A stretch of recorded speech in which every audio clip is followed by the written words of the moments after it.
అఖిలభువనదీపం భక్తచిత్తాబ్జసూర్యం సురగుణమునిసేవ్యం తత్వమస్యాదిలక్ష్యం హరిహరసుతమీశం తారకబ్రహ్మరూపం శబరిగిరినివాసం భావయే భూతనాదం. స్వామియే శరణమయ్యప్ప.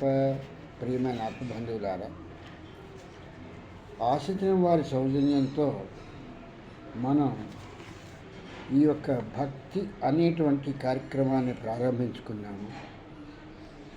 ప్రారంభించుకున్నటువంటి ఈ కార్యక్రమంలో మనం ఎన్నో విషయాల్ని కూలంకషంగా మనం తెలుసుకోవటం జరుగుతుంది. నీవే తల్లివి తండ్రివి, నీవే నా తోడు నీడ, నీవే సఖుడవు, నీవే గురుడవు దైవము, నీవే నా పతిగతియు నిజముగా కృష్ణ అని చెప్పేసని ఈ కృష్ణ శతకకర్త ఈ పద్యాన్ని రాయటం జరిగింది.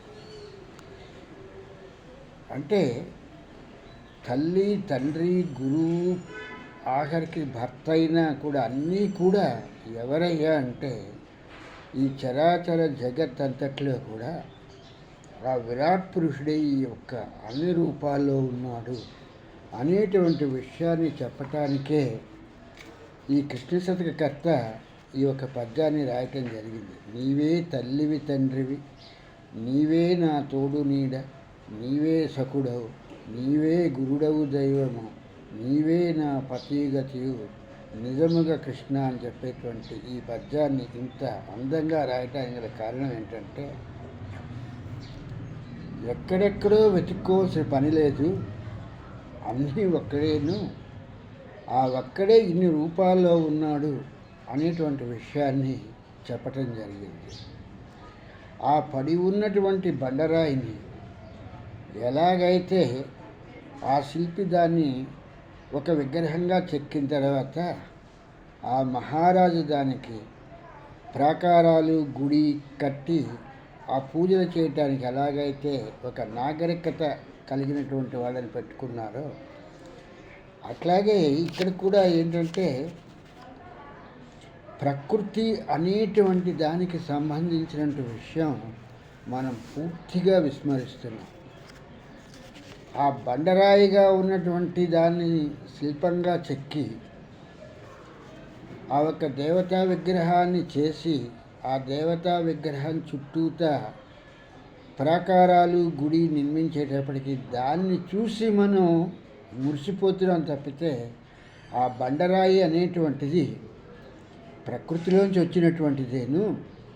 ఆ ప్రకృతిలోంచి వచ్చినటువంటి బండరాయిని ఆ శిల్పి శిల్పంగా చెక్కాడు, ఆ అనామకుడైనటువంటి శిల్పి అనేటువంటి విషయం మనం కనీసం జ్ఞప్తికి కూడా తెచ్చుకోకుండా ఆ యొక్క శిల్పానికి ఎన్నో మహిమలు మహాత్యాలు అన్నింటినీ కూడా మనం వాటికి అంటగట్టేసి అక్కడికి వెళ్ళగానే ఇంకేముంది, మా అమ్మాయి పెళ్ళి అయిపోయింది, ఆ గుడిని దర్శించగానే మా అబ్బాయికి ఉద్యోగం వచ్చేసింది అని ఇలాగా అది మామూలు బండరాయే. కానీ ఆ బండరాయిని ఆ ఒక్క శిల్పి ఒక విగ్రహంగా చెక్కాడు. అంతకు తప్పితే అందులోకి ఏమీ వేరే శక్తులు ఏమీ వచ్చేలేదు. ప్రతి అణువులో కూడా, పరమాణువుల్లో కూడా ఆ రాతి లక్షణాలే ఉన్నాయి తప్పితే ఆ రాయిలోకి వేరొక లక్షణం అంటూ ఏం రాలేదు. కుమ్మరాంలో ఇత్తడి పెంకులు అంటారు. కుమ్మరే వాళ్ళు చేసేటువంటి కుండ పెంకుల లోపల ఇత్తడికి సంబంధించినటువంటి మట్టలు ఏమీ దొరకదు. కుమ్మరివాడు చేసినటువంటి ఆ కుండల లోపల మట్టనే దొరుకుతుంది తప్పితే ఇంకోటి దొరకదు.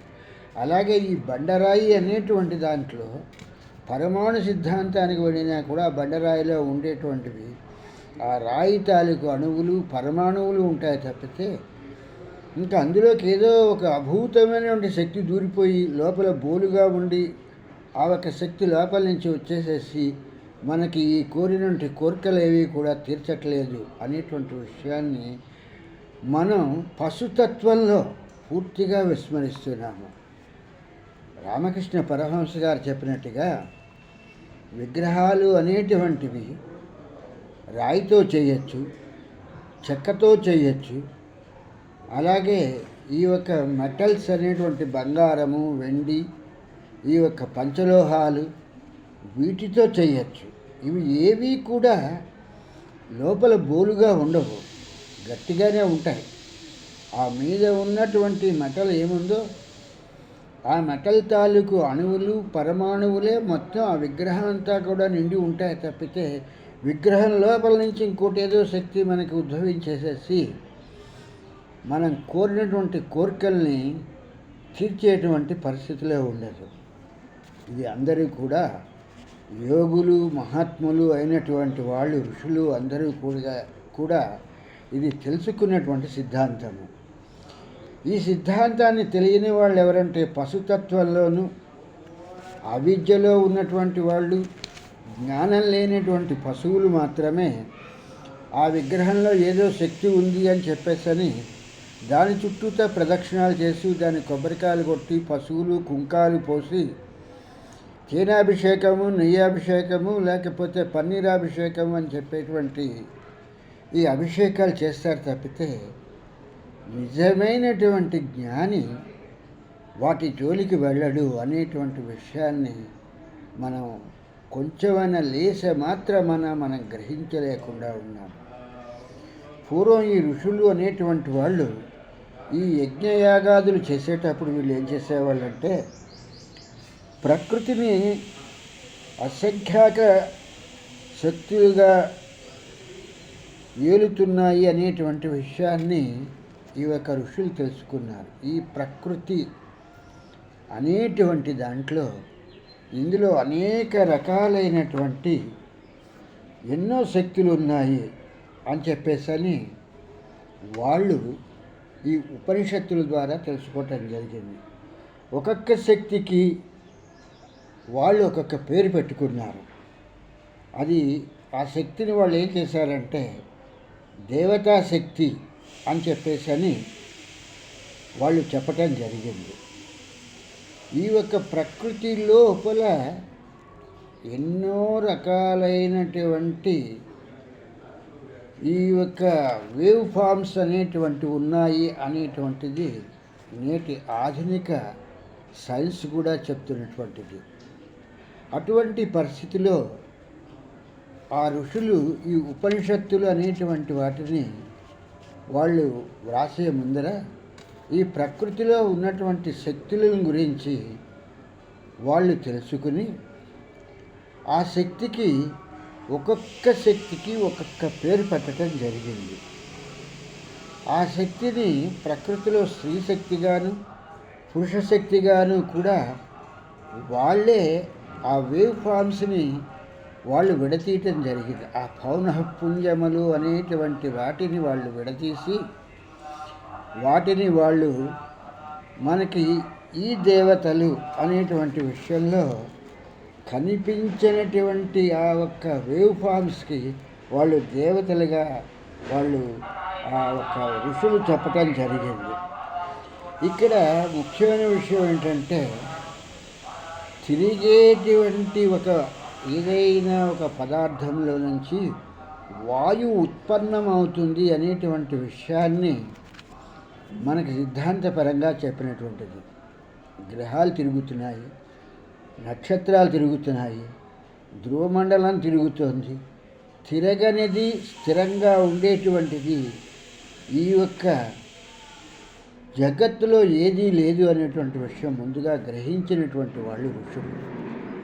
అలా తిరగటం మూలంగా అందులో నుంచి వచ్చేటువంటి వాయువుకి వాయుదేవుడు అనేటువంటి పేరుని వాళ్ళు పెట్టి దాన్ని ఒక క్రమ పద్ధతిగా దాన్ని వాళ్ళకున్నటువంటి శబ్దతంత్రంతో దాన్ని అదుపు చేసేటువంటి పరిస్థితిలో ఉన్నారు. అలాగే ఈ యొక్క సూర్యమండలము అనేటువంటిది ఈ యొక్క ప్రకాశవంతముగా పగటిపూట ఇది మండుతూ వెలుగునిస్తున్నటువంటి ఈ సూర్యమండలాన్ని ఈ సూర్యునికి కూడా వాళ్ళు సూర్యుడి గురించినటువంటి స్తవం చేయటం ప్రారంభించారు. ఈ సూర్యుడిలో ఉన్నటువంటి శక్తులేంటి, ఈ శక్తుల్ని మనం ఎలా వాటిని ఉపయోగించుకోవచ్చు అన్నటువంటి దాన్నే ఈ యొక్క సూర్య నమస్కారాలని కానీ అరుణమని కానీ ఇలాగా వీటికి పేర్కొనటం జరిగింది. అలాగే వర్షం కూడా ఈ యొక్క వాయువు, అగ్ని, ఆకాశము వీటి మూలంగా జలం కూడా ఏర్పడుతుంది. కాబట్టి ఈ యొక్క జలము అనేటువంటి ఈ యొక్క జలరాశులకి వర్షము అనేటువంటి పేరు పెట్టి ఆ వరుణుడు అనేటువంటి దీంతో ఆ వరుణ్ణి కూడా వీళ్ళు పూజించటం జరిగింది. అంటే ఇక్కడ ఇది ఎందుకు చెప్తున్నామంటే మనం ఎంత అనాగరికమైనటువంటి విషయానికి వచ్చేసామంటే ప్రకృతిలో నుంచి వచ్చినటువంటి మెటల్స్ని పట్టుకుని మనం ఒక విగ్రహాలుగా తయారు చేసుకుని వాటికి మహత్యాల్ని మహిమల్ని అంటకట్టుకుని వాటికి మనం పూజలు పునస్కారాలు చేస్తున్నాం తప్పితే ప్రకృతిలో ఉన్నటువంటి ఈ శక్తుల్ని మనం ఏనాడు కూడా మనం తెలుసుకోలేకుండా ఉన్నాము. ఈ యొక్క ప్రకృతిలో ఉన్నటువంటి ఈ యొక్క దేవతా శక్తులన్నింటినీ కూడా వాళ్ళు ఆరాధించేవాళ్ళు. ఆరాధించి ప్రసన్నం చేసుకుని వాటిని వాళ్ళు చూడగలిగేటువంటి స్థితిలో ఉండేటువంటి వాళ్ళు. ఇటువంటి పరిస్థితిలో ప్రాపంచిక జీవితానికి అవసరమైన సమస్తాన్ని పొందాలి అని అంటే ఈ ప్రకృతిలో ఉన్నటువంటి శక్తుల మూలంగానే జరుగుతుంది తప్పితే ఈ గుళ్ళలో ఉన్నటువంటి బడరాళ్ళ మూలంగాను లేకపోతే ఈ యొక్క పంచలోహాల విగ్రహాల మూలంగాను ఏమీ రాదు అనేటువంటి విషయాన్ని మన ఋషులు తెలుసుకుని చెప్పినటువంటి ముఖ్యమైనటువంటి విషయం. దీని గురించే వాళ్ళు ఏం చేశారంటే ఆ రోజుల్లో ఈ యొక్క యజ్ఞ యాగాది హోమాలు అనేటువంటివి వీళ్ళు చేస్తూ ఉండేటువంటి వాళ్ళు. ఈ యొక్క జీవితాన్ని సౌకర్యంగాను అందంగాను వాళ్ళకు కావలసినటువంటి రీతిలో మలుచుకోవటానికి వాళ్ళు ఈ ప్రకృతి తాలూకు శక్తులను ఉపయోగించుకొని సర్వభోగాల్ని కూడా అనుభవించేటువంటి పరిస్థితిలో ఉండేవారు తప్పితే కృతయుగంలోనూ త్రేతాయుగంలోనూ ద్వాపరయుగంలోనూ ఈ గుడులు అని చెప్పేసని ఈ గుళ్ళకి ప్రాధాన్యతనిచ్చి అందులో ఈ యొక్క రాతి విగ్రహాలు లేకపోతే ఈ పంచలోహాల విగ్రహాలు పెట్టుకుని వాటిని పూజిస్తూ వాళ్ళు ఆనందాన్ని అనుభవించలేదు అనేటువంటి విషయాన్ని మనం గ్రహించవలసినటువంటి విషయం. విశ్వామిత్రుల వారు ఉన్నారు, చూడాలనుకున్నప్పుడు ప్రకృతిలో ఉన్నటువంటి శక్తుల ద్వారా మాత్రమే ఆయన స్వర్గానికి వెళ్ళిపోయారు. ఆ స్వర్గానికి వెళ్ళి ఆ స్వర్గంలో ఉన్నటువంటి ఆ ఇంద్రుడితోనూ వాళ్ళతోనూ మాట్లాడి ఆ సభలో కూర్చుని ఆ సభలో చర్చ జరుగుతున్నప్పుడు ఆ చర్చకి సరైన సమాధానాలు ఇచ్చి రావటం జరిగింది. కానీ మన దౌర్భాగ్య పరిస్థితిలో ఏంటంటే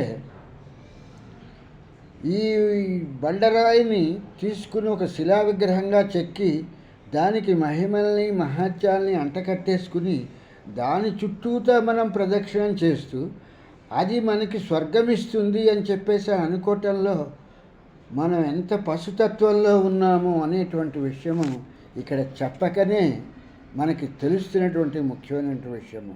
జ్ఞానము లేకపోవటం మూలంగా అవిద్యలో ఉన్నటువంటి వాడు ఆ ఒక్క పంచలోహాల విగ్రహాలని లేకపోతే రాతి విగ్రహాలని పట్టుకుని వాటికేవో మహత్యాలు ఉన్నాయి, అవేవో స్వర్గం ఇచ్చేస్తుంది అని చెప్పేసని దాన్ని పూజిస్తున్నాడు తప్పితే ప్రకృతిలో ఉన్నటువంటి శక్తుల గురించి పాకులాడి ఆ ప్రకృతి శక్తుల్ని తన ఆధీనంలోకి తెచ్చుకోవాలి అనేటువంటి పరిస్థితిలో లేడు. ఇటువంటి వాటిని తీసుకున్నటువంటి వీనికి ఈ ఆత్మ అనేటువంటి ఈ యొక్క కనిపించినటువంటి ఈ యొక్క పదార్థాన్ని గురించి అసలు ఏం తెలుస్తుంది? ఎంత బృహద్రాయణోపనిషత్తులో ఈ ఆత్మ గురించి చెప్పినా ఈ ఆత్మ అనేటువంటి దాని గురించి మనకి ఈ యొక్క రామాయణము, భారతము, భాగవతము హరివంశము, మిగిలినటువంటి ఈ యొక్క భగవద్గీత వీటిల్లో చెప్పేటప్పుడు ఆత్మ అనేటువంటి దాని గురించే ముఖ్యంగా తీసుకుని చెప్పడం జరుగుతుంది. కానీ మన దురదృష్టవశాత్తు ఏమవుతుందంటే మనం కథలుగా వినటమే జరుగుతోంది తప్పితే అందులో ఉన్నటువంటి ఆత్మతత్వాన్ని ఏ రకంగా ఋషులు చెప్తున్నారు, ఆ చెప్తున్నటువంటి ఆ ఒక ఆత్మతత్వాన్ని మనం ఎలా గ్రహిస్తామో అనేటువంటివి మనకి ఏ కోసైనా కూడా మనకి అవసరం లేకుండా ఉన్నటువంటి విషయాలు. దశరథ మహారాజు ఈ యొక్క పుత్రకామేష్టి యాగం చేశాడు అని అంటే ప్రకృతిని ఆరాధించి మాత్రమే, ప్రకృతికి అతీతమైనటువంటి ఆ విరాట్ పురుషుణ్ణి రాముడిగా తను పొందగలిగాడు. అంత తప్పితే ఏ గుడికో లేకపోతే ఏ ఒక బండరాయికో వెళ్ళి పూజ చేసేసి ఆ ఒక బండరాతి మూలంగా తనకి రాముడు పుట్టాడు అనేటువంటి విషయాన్ని ఎక్కడా కూడా రామాయణంలో చెప్పలేదు. దశరథ మహారాజు ప్రకృతిని పూజించి పుత్రకామేష్టి అనేటువంటి యజ్ఞాన్ని చేయటం మూలంగా ఆ యజ్ఞపురుషుడు వాళ్ళకి ఆ ఒక్క పరవాణాన్ని ఇవ్వటంతో ఆ ఒక రాముడు, భరతుడు, శత్రుఘ్నుడు, లక్ష్మణుడు అనేటువంటి వీళ్ళందరూ కూడా ఉద్భవించారు, అనేటువంటి ప్రకృతి నుంచి ఉద్భవించారు అనేటువంటి విషయాన్ని చెప్పడం జరుగుతుంది. ఇదే విషయాన్ని భారతంలో కూడా మనకి ఆ వేదవ్యాసుల వారు ఎంత చక్కగా మనకి విశదీకరించారు అని అంటే, ఆ ఒక్క కుంతీదేవికి ఆ ఒక్క ఋషి వచ్చి, భృగు మహర్షి వచ్చి ఆమెకి ఆ సూర్యుడి గురించినటువంటి మంత్రాన్ని చెప్పటం జరిగింది. ఆ సూర్య మంత్రాన్ని విన్నటువంటి ఆవిడ, ఈ సూర్యుడు నాకు ఎంతవరకు సహాయం చేస్తాడు, నిజంగా కనిపిస్తాడా అని చెప్పేసని ఆ శైశవ దశలో ఉన్నటువంటి ఆ ఒక్క చిన్న తలుపు లక్షణంలో ఆ సూర్యుడిని ఆరాధించేటప్పటికీ ఆ సూర్యుడు ఆమెకి కర్ణుణ్ణి ప్రసాదించాడు అనేటువంటి విషయాన్ని మనకి భారతంలో చెప్పబడుతోంది. పాండురాజు శాపగ్రస్తుడు అయిపోయిన తర్వాత తనకి పిల్లలు కలగరు అన్నటువంటి విషయాన్ని తెలుసుకున్న తర్వాత పాండురాజు దుఃఖిస్తున్నప్పుడు అప్పుడు కుంతీదేవి చెప్తే, నాకు ప్రకృతికి సంబంధించినటువంటి మంత్రం తెలుసు, ఈ ప్రకృతికి సంబంధించినటువంటి మంత్రంలో నేను ఏ మంత్రాన్ని ఆరాధిస్తే ఆ దేవత నాకు ప్రత్యక్షమయ్యి నాకు కావలసిన వరాన్ని ఇస్తుంది అని చెప్పేటువంటి విషయాన్ని ఇక్కడ కుంతీదేవి ఆ ఒక పాండురాజుకి చెప్పటం జరిగింది. దాంతో ప్రకృతిని ఆరాధించి మనకి పుత్రుల్ని నువ్వు బడియు అని చెప్పేసి అనటంతో యముణ్ణి ఆరాధించి ఈ యొక్క కుంతీదేవి ధర్మరాజుని, వాయువుని ఆరాధించి భీముణ్ణి, ఇంద్రుడిని ఆరాధించి అర్జునుడిని కని ఆ యొక్క మాద్రి అయినటువంటి ఆమెకి అదే మంత్రాన్ని చెప్పి ప్రకృతిని ఆరాధించి నకల సహదేవుల్ని కనమని చెప్పేసని ఆవిడ చెప్పటం జరిగింది. రామాయణం కానీ భారతం కానీ తీసుకుని మనం వింటం వరకు ఎవరో చెప్తున్నారు అని చెప్పేసి వెళ్ళి సభలో కూర్చొని చప్పట్లు కొట్టడం వరకు మాత్రమే చేస్తున్నాం తప్పితే అందులో ఋషులు ప్రకృతి గురించినటువంటి విషయాన్ని ఏ రకంగా చెప్తున్నాడు అనేటువంటి విషయం మనకు అసలు ఏ కోసైనా కూడా పట్టుకోవటం లేదు. పాండవులు ఇంద్రుడికి ఒకడు, భీముడు వాయువుకి, ధర్మరాజు యముడికి పుట్టాడు, యముడి తాలూకు అంశ అని ఇలా మాట్లాడుతున్నాను తప్పితే ఇది ప్రకృతికి సంబంధించినటువంటి ఒక నియమబద్ధమైనటువంటి దాంట్లో వచ్చాయి అనేటువంటి విషయాన్ని మనం ఆలోచించట్లేదు. అప్పటికే మనకి ఒక కృష్ణుడి తాలూకు దీనికి వచ్చేటప్పటికీ ఆ రుక్మిణీదేవి ఆ అమ్మవారి దేవాలయానికి వెళ్ళటం తటస్థించింది. అక్కడి నుంచి ఆమెని ఎత్తుకొని వచ్చేసాడు అని చెప్పేసి అంటే అక్కడ టూకీగా చెప్పడం జరిగింది గుడి ఉన్నది అనేటువంటి విషయాన్ని. అట్లాంటిది ద్వాపరయుగంలో ఒకవేళ గుడులు ఉన్నట్టయితే ఈ పాండురాజు ఎందుకు చెప్పలేదు? గుళ్ళకెళ్ళి నువ్వు గుళ్ళ చుట్టూ ప్రదక్షిణాలు చెయ్యి, బండరాళ్ళ చుట్టూ ప్రదక్షిణాలు చేస్తే నీకు పిల్లలు పుడతారు, అప్పుడు మనకు సంతతి ఉంటుంది అనేటువంటి విషయాన్ని ఎందుకు చెప్పలేదు? ఈ విషయాన్ని మనం ఆలోచించము. ప్రకృతికి సంబంధించినటువంటి విషయాలు ఏవి కూడా మనకు అవసరం లేదు.